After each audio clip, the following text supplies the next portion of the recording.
At 23, Jude Bellingham carries himself like a player who has never doubted a single thing. The chest out, the arms spread wide, the roar toward a stadium chanting his name to the tune of an old Beatles song. The football world decided long ago what that swagger meant. Entitlement, a Galactico manufactured for the Bernabéu, a brand built to sell shirts and headline tournaments, including, as it turned out, a World Cup. Headlines reached for the grand comparisons, the next English great. The midfielder who would define a generation, the way Steven Gerrard or Frank Lampard once did, but on a grander, more global stage. Brands saw a face that could anchor a global campaign and a story far larger than the person himself. The cameras tried to define him through transfer fees, records, and that unmistakable confidence.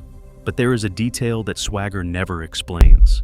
Hanging in St Andrew's Stadium in the West Midlands, home of Birmingham City in the EFL Championship, a club 2 divisions below the ones he now conquers, is a number 22 shirt that no Birmingham City player will ever wear again. They retired it for a boy who had played just a handful of senior games. People called it absurd, a shirt hung up in honor of a teenager. It wasn't absurd. It was a small town telling the world that this one belonged to them first, and always would. It was not a manufactured slogan. It was a declaration that fame could enlarge his world without earning the right to rewrite where he came from. Before the Champions League nights, Jude's story was measured in a father's non-league goals, a mother's sacrifice, and a quiet market town that had never produced anyone like him. Born on June 29, 2003, Jude Victor William Bellingham grew up in Stourbridge, a black country town in the West Midlands, around 65,000 people. Nothing particularly famous about it. Daily life there followed an ordinary rhythm of school runs, academy training, and a family that treated football as a craft to be respected, rather than a lottery ticket to be cashed. Jude grew up at the intersection of 2 working lives. His father, Mark Bellingham, was a sergeant with West Midlands Police for around 24 years. But by night and on weekends, he was also one of the most prolific goal scorers non-league football has ever seen. More than 700 goals across a long career for clubs most people have never heard of. He never played in the big leagues, and he never pretended he was going to. He'd finish a match, sprint off the pitch, shower, get in his car, and start a police shift at 10 at night.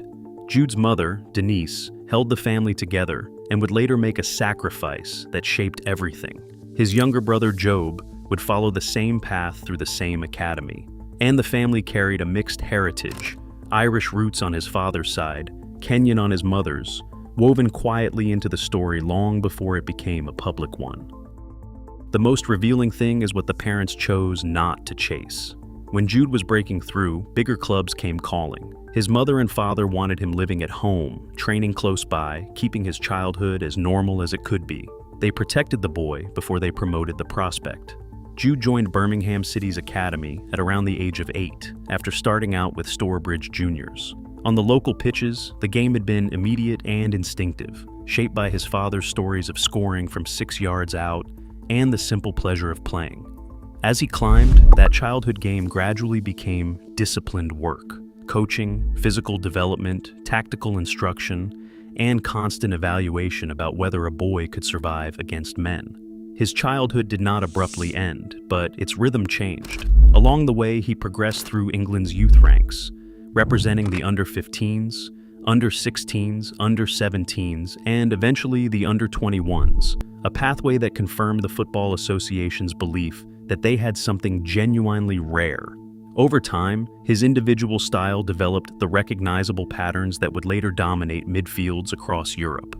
The way he drove forward with the ball glued to his feet, the engine that let him defend one box and arrive late in the other, the maturity to shield possession under pressure, disguise a pass, and pick the exact moment to break a line. What eventually looked fearless beneath stadium lights had been strengthened through years of repetition on Midlands training grounds. The public record reveals an extraordinary rise.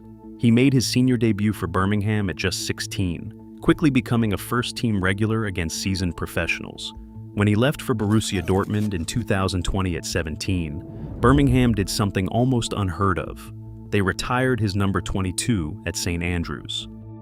His mother packed up her life and moved to Germany with him, so A teenager thousands of miles from home would not have to face it alone. At Dortmund, the promise became production, goals, assists, a DFB Pokal won, and a reputation that turned him into the most sought-after young player in the world, recognition that culminated in him being named Bundesliga Player of the Season in 2022 to 2023. In the summer of 2023, Real Madrid and club president Florentino Perez signed him and handed him the number 5 once worn by Zinedine Zidane, the French maestro whose Champions League volley in 2002 had become one of the defining moments of the Galacticos era. It was a burden of expectation few could carry. What followed was almost scripted. In his debut season in Spain under Carlo Ancelotti, one of the most decorated managers in football history, Bellingham won La Liga and the Champions League, was named the league's best player, and finished as Madrid's top scorer in the division, a midfielder outscoring forwards. The trophies kept coming, and with them the arms-wide celebration became one of the most recognizable images in the sport. Yet listen to how the story keeps folding back on itself. This is the son of a man who scored 700 goals no scout ever came to watch, guided now by that same father, who left the police force to help manage his sons' careers. His brother Job walked the same path, Birmingham's academy, then Germany, insisting he wasn't copying Jude, only choosing the right one. Before he arrived at the 2026 FIFA World Cup and claimed the bronze boot as one of the tournament's leading scorers, Jude had been asked over and over to be a finished product, a Galactico, a brand. Instead, the truest symbol of who he is stayed exactly where it started, a number 22 singing in St. Andrew's Stadium in the EFL Championship, in a town of 65,000 people, honoring a boy who was theirs before he was anyone else's.